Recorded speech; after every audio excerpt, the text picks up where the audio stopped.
Good evening. Tonight we're going to talk about the black woman in today's society. Our guests are Dorothy Pitman Hughes, who is one of the founders of the community-controlled daycare centres movement. She's now involved in developing an alternative to welfare and forced work programs. Also with us is Julia van Metre. She's a nurse, a vocalist, and a student of psychology. Dorothy, do you find that to be black and to be a woman is sometimes labouring under a double handicap, that of racism and sexism? Yes, that's absolutely true. I was almost afraid that you were going to ask the question that was answered by Shirley Chisholm, saying that she finds it more of a problem to be a black woman in government than a woman, or whichever way she felt it. Certainly black women are on the bottom of both racism and sexism, and that is a problem, but it's a problem for the liberation of all people. And if we don't end the problem for liberation for any people, we won't end it for black women, but we can't do it without ending it for all people. Which have you found to be the worst of these two problems, racism or sexism? Well, I'll have to say racism first, because that's what I was first introduced to, racism. You know, I grew up in Georgia, and you know how it is there, and everywhere else like that. But I think racism is the worst. Do you find, as lawyer Florence Kennedy says, that you're basically fighting the same enemy, that it is namely, and I quote, the white supremacist male in both cases? I don't know about you, but I don't. I think that white women have a long way to go. I understand that we have a problem that's much of the same because we both deal with sexism, but most times black women have to deal with white women's racism and classism. And we have to, I think that we have to talk about racism, classism, and sexism. Because one of the things that I think that white women have understood is racism. At least it's understood. We don't all know what to do about it. But classism, it's almost like the whole movement is saying, hey, let me hold on to a little of something that I have. You know, I'm getting rid of the sexism part, and I'm dealing with the racism, but, you know, okay, I need my classism. So doing an analysis, I think that we have a lot to deal with. For once, though, the doors are open for us to deal with it. We are able to talk to each other, but I don't believe that sisterhood can happen until it's understood that classism has to go out with sexism. Well, regarding these three situations, where do you feel the most progress has been accomplished to date? Well, for me, our progress in all of them, because I think I am an individual, I know. And I've freed myself from all of this, you know. I've dealt with racism, and I've dealt with being a woman, and, you know, that sort of thing, and freed myself from that. And also with classism. Dorothy, you remember the last one. I'm a nurse, and for some reason, you know, the director of nurses was out to get me, really. She was a white, good-looking woman. And how did this manifest itself? Well, it happened.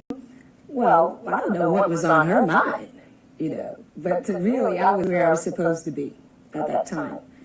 But she banned me from the hospital and took my case away. On what grounds? Well, I didn't know what her grounds were until we had a meeting, until I called the Human Rights Commissioner, who she thought was the Human Rights Commissioner, but happened to be my sister, Dorothy. And we had a meeting with the director and the administrator. It ended, it was really, she had no grounds.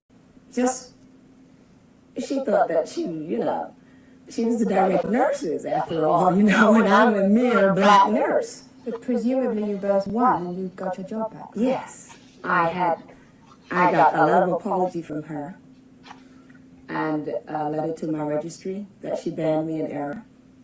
And I got paid for the 3 days that I was off, and I got my case back. I think that was a big case of what could be called classism, because both Julia and this person have very outstanding personalities. And I think that it had something to do with her being Southern and unable to change, the white woman. She had accepted being in New York and being around a number of different kinds of people, but she hadn't accepted the possibility of someone in what she considered a lesser position dealing with her as an equal. And I think that when she realized that Julia's attitude is that paper qualifications is not doesn't bother her, but it doesn't stop her if a directorship, if someone else has a directorship, she has her responsibility to her job and herself, and she dealt with it on that level. And it turned out to be, it could have been both classism and racism, but I think it was more classism that she couldn't relate to that. It was all three, maybe. Well, considering that black women are probably one of the most oppressed segments of society and therefore very active in their struggle for liberation, why are many black women not particularly enthusiastic about the women's liberation movement? It seems a parody. Well, it isn't true anyway, because the women's movement started with black women. As a matter of fact, as long as I can remember, I've been having rap sessions. By sitting on, all of us, we have to remember our parents and other people, other women sitting on the porch in the South, right, in the evening, talking. And what were they talking about? They were talking about their problems and how were they dealing with the sexism that was in their black homes, right? And there were black men in those homes. So many times you would pick up things like black men are copying the attitudes of white men. And although the sophistication might not have been there, that we understood that manhood was supposed to be the white male elite, and only the white male elite. That's what society said. Right. This is what they were taught. So that, we got a basic understanding of where we were at, and we have a very good background for that, being in the South and being in those rap sessions. And when the movement progressed, women were in SNCC and CORE and all the organizations, the human rights movements, that was called the civil rights movements. Women found themselves unable to sit in the group with men and develop political strategy. And like, as the sister said, who wants to cook grits for the revolution? We realized that men were saying, in the bedroom, what do you think of this? But when you get in the group with other men, it's that upfront thing, and you're not supposed to talk. And the women started dealing with that attitude of men. And then, because there were white women involved in that movement too, white women began to see their inferior position, and that they had been put on a pedestal, and the pedestal is a prison for white women. Right. And they were the first chatter.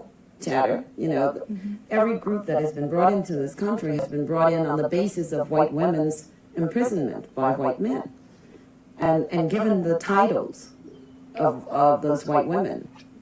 So that, I think that once we realized that, and mostly once white women realized that they were not free, that the movement took place because there was more free time. And also, white women have not been attacked by Moynihan, as black people have been attacked by Moynihan. It started really, as far as I can remember, with Harriet Tubman. That was a long time ago. But there are certain factions of the black community who are rather anti the women's movement, aren't there? Yeah, but that's wondering mostly where they feel at variance. Okay, that's mostly in my travels around speaking at universities. I always get the black woman who's educated in a white environment, who somewhat being in that environment have to believe Moynihan, or is imposed on enough to believe. And I get the questions, don't you think that we should be spending our time in the black movement rather than the women's movement? And how can you separate that? If we're moving for liberation, we have to be moving for liberation of a total person. You can't liberate half a race. You can't liberate half a people. And we are a nation of people. And you feel that a closer identification with the women's movement might prove divisive to your own struggle for complete I don't. liberation? I think that a lot of women are programmed into believing that. But I believe that the kitchen is no better than any other place. That if it's not good enough for my husband, it's not good enough for me. I can't contribute anything that that isn't good. You know, if I can't move myself out, I can't ever hope to move my husband out. Like, one of the things that black men have to get over, and black women need to get over it so that they can help black men to get over it, is the attitude or the idea that men are supposed to be the total wage earners in the family, are supposed to take care of the total family. Otherwise, they're not men. There isn't a white man in this country who takes care of his total family that hasn't had the money handed down to him and worked for by my people or someone else, you see. So, and white women work. 53% of the women in America are working, you see. And it certainly isn't black women who have those jobs. So, that if black men get away from that, and that their manhood doesn't depend on the subjugation of anyone else, black women will feel less threatened, because we have a lot to be threatened about. I mean, you know, because black men sometimes see themselves dealing with the freedom that they visualize of the white woman. And the black woman may get threatened by, oh, wow, he digs freedom, so he's going over there, right? So we have a lot of things to cope with. And we have to... I want to ask her, how can you measure how men and women are not in the movement? Do you have to be in the organization? Can't you do it at home? I did. I started a long time ago before there was a women's lib. Of course, well, that's where the consciousness raising. Because really, you know, the organization is just getting together and saying what you've done and what you've done, and maybe I can learn something from you. I think that because everybody have to find their own way and their own way of being liberated. How do you feel about the Equal Rights Amendment? If this were to be ratified, do you think it would help you as black women or go against you? I don't need, you mean that bill? Yes. That thing, that piece of paper? Yeah. I don't need that. Nobody needs it. Because, as I said before, you free yourself. You liberate yourself. You know, I think the movement and like I said, the getting together is like people going to church together, you know, but you have to do it yourself. Mm-hmm. It's understandable that it's needed. It should happen, you know, because a lot of people are unable to see themselves moving for their own freedom. And I think that we need to express all of those, bring into play all of those things that will support women freeing themselves. And I think that it should happen. That it just should be recognized by the country that it's needed, and that women are so left out, and it's needed for them to gain some kind of strength and consciousness. But we have a Bill of Rights too. What good is it doing? Yeah. We had Confederate money. It's no good anymore. That's a piece of paper. Mm-hmm. In other words, you can't legislate against what's in people's hearts. Right. Yeah. Or you can't legislate what is the norm of people. I mean, I feel that at this time that the whole of America is becoming absolutely, if you look at the pattern of what's happening now, and look at and read about what happened in Hitler's Germany, right? I mean, it's not so far off. We as a nation have lost a lot of what could be humanity. And I think that if we look at laws and consider the two basic laws of nature, the human law, then we don't really need the paper. And you can't even believe anyway that someone who wrote the Constitution could ever dream of having met you or I or Julia. I mean, it just wasn't possible. So how could this guy or this group of men understand what our needs would be? So how is a nation expected to relate to that? I mean, we could only relate to it as a piece of history and develop strategies for the kinds of change that we need now. Mm-hmm. I see your point. Let's talk about the black family again. There is a myth, or perhaps it's not a myth. I'd like you to tell me that the black family is a matriarchal family. Is this so? I don't think that it's a myth, and I think that within that there are lots of myths. I think that considering what the situation was for black men, that would have to be expected. Right. That It was operant conditioning. if black women were, if people were going to survive, if black people were going to survive, you're right, Right. that we would have to, that whoever, by any means necessary, you pull yourself out of that situation. And even though it's used today to sort of say to black men, and this is again what I'm talking about Moynihan, right? To say to black men, hey, look, you better put her in the kitchen, you better put her back and shut her up, it's time for you to come out and speak now. You know, and what we have to get across to men and women, black men and women especially, is that black women's strength have brought us out of all this way, you know, to where we can relate to each other, where we can see each other, and really begin to understand each other. We've come this far. Then nobody should ever suggest, and no black man on earth should ever believe, that we couldn't go together to total freedom. And it doesn't mean someone walking behind the other person, but walking together toward that. The black woman's place has never really been considered to be in the home, has it? Did you find that there's less sexual stereotyping in it? The black woman has always first been in the home. Right. Every black woman who's ever gone out to work has always carried with her the worries of her children, of her husband, whether or not he's going to be feeling well, did he get a job today, whatever it was, how are my children faring now? And so we really never left home. And also, when we've gotten back home from working, we've done our own houses. Right. We've cooked our own food. In the home and out of the home, too. Right. But whereas a black woman might be doing it as part of her family responsibility for economic necessity, a white woman might consider that this is a step towards her liberation. As I think, like, whatever you need to liberate yourself, you see. If you feel that, say you feel that you've been kept in the home, and to liberate yourself you have to get out to work, then you do that. You know, whatever you need to do. You know, you were at home, you know, your place is in the home, and mine was on the job and in the home.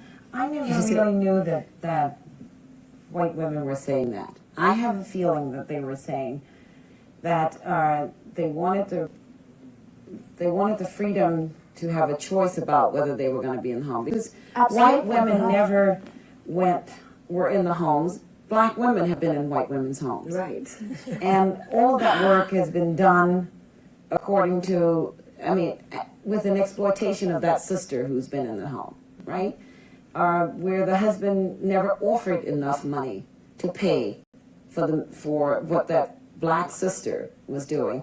Where I think that if white women had been in the home with that black sister, they would have both recognized the common bonds between them, you know, and more of a movement would have happened quicker. Right.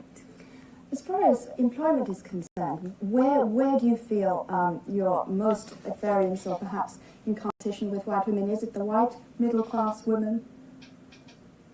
I don't feel in competition with white women. I'm talking really about, you know, as far as a pay discrepancy is concerned. Pay. It still isn't competition because nobody has set us up for that yet. I think that white women obviously make more money than black women, but it's not really based on. It's based on the whole of the system, how it works. White men are making more money than black men. You know, white women in some jobs are making more money than black men. In most jobs, black men are making more money than white women, and white women are making more money than black women. So black women are always on the bottom of that whole thing. And I think that one of the things that could happen if the women's movement take a position on how they relate to women, period, non-white women, and also how they're going to relate to all of the outgroups that includes non-white men. And those men who see that movement as their movement too, to liberate themselves. So what we're leaving out is how we all are going to deal with the white male elite, you know. And if white women see themselves going into jobs where they are going to be trained by a black woman or a black man who has been doing that job for 15 years, and if they take a salary above that person who's training them, then they really aren't dealing with the movement. And they really aren't dealing with breaking down that system of exploitation. And it's happening. Right. And we're talking about not substituting white women in our oppression, or not substituting black men in our oppression, but everybody understanding what we're doing to each other, because we are the system. And it's only going to change as we change ourselves. I had a job with an encyclopedia company. I think I got 5 promotions in less than a year. I became a district manager. Can we call names? No? I think better not. They know who they are. But anyway, I was, to me, if I'm going to have a job, I have to like it. Then it's not a job. And I don't want to stay in the same place, at the same level. If there's room, there are other places to go. So my next goal was regional manager. There was no black regional manager, man or woman, in the area. And they gave me so many hurdles. You have to do this, and you do that. Then there's something else, So when I found out what their game was, I quit. But there is a black regional manager now, and I helped her because I knew what she had to do. So I helped her. She's the black regional manager now. She lives in New York, but right now she's in California for a company. And I think they're paying her something like $125 a day. They're paying her that to go to California. I helped her because I didn't let her find out like I did, as long as she has it, I'm sort of quiet, but I'm deep. And from there you went into show business, is that right? Well, we've been in show business a long time. How do you find the situation in show business? Now, me? Right now, yes. Well, right, I think really it's sort of crooked. I do it because I like it. I'm not trying to make a career of it or anything. We just love to sing, all of us, When I started and came to New York, I thought it was horrible, and I had to get out of it in order to learn the politics, and especially for any female, it was horrible. I mean, the kinds of moral trips you would have to take yourself through to get anywhere. It's the whole thing. This is for anything. With everything.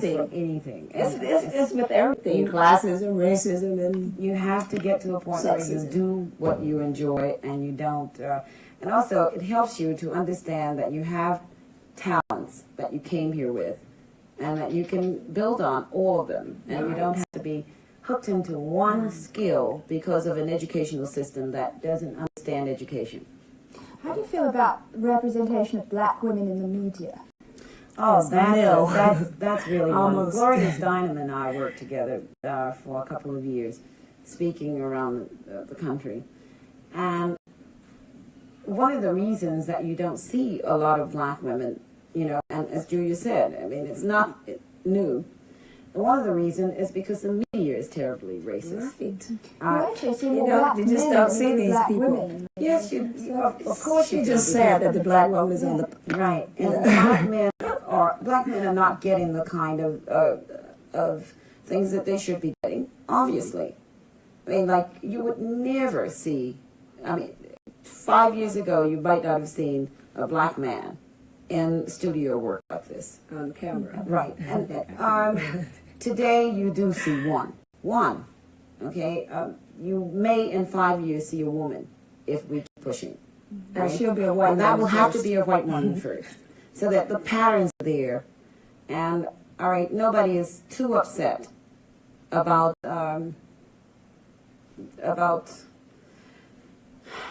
nobody's too upset about it, which frightens me. Also, I mean, I think that black men have to be concerned about it. Because they might be upset about it, but you don't know. That's the media again. Okay, well, we have to become upset enough to begin controlling some of the media. That's what I'm talking about. We have to find a way to deal with the media.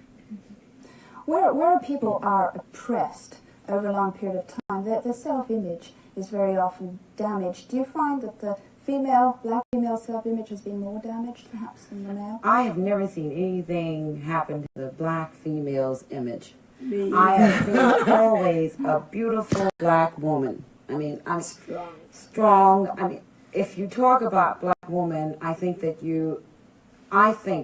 the earth when I think of black woman. When I think of myself, I think of the earth because I know it.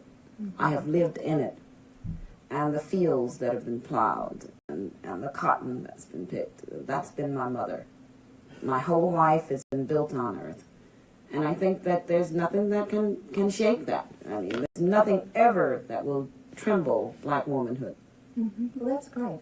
It's tremendous. And if we find one getting a little shaky, we prop her up. And we have to do that for all women, so. The black woman has sometimes been accused of robbing the black man of his identity. Ah, She didn't now, do it. wait a minute. Now, let's, okay. That's a good one. What do you mean by that anyway? How I can you rob- understand what is meant. I know think what it that meant. I know black what men I have think they also fallen into some of that understanding. You know, that we're robbing them of their manhood. And a quote from Bobby Seale, you know, manhood is never dependent on the subjugation of anyone. Right. And certainly it should not ever depend on the subjugation of a black woman. You know, and I think as he talked about, everybody sweeps the floor, everybody, you know, takes care of the baby, and everybody makes revolutionary policy because our lives are, right? One very quick question, we've got 30 seconds left. How do you assess your progress? By the distance you've come or the distance you've yet to go? I assess my progress by the changes that I see in individuals because I believe that my life, what I came here to do was to rap and to be with and to communicate, and I don't care to do very much else except that. I don't know. Mine's about even. Dorothy and Julia, thank you both very much indeed. Thank you. We'll be back again next week. Good night from Woman.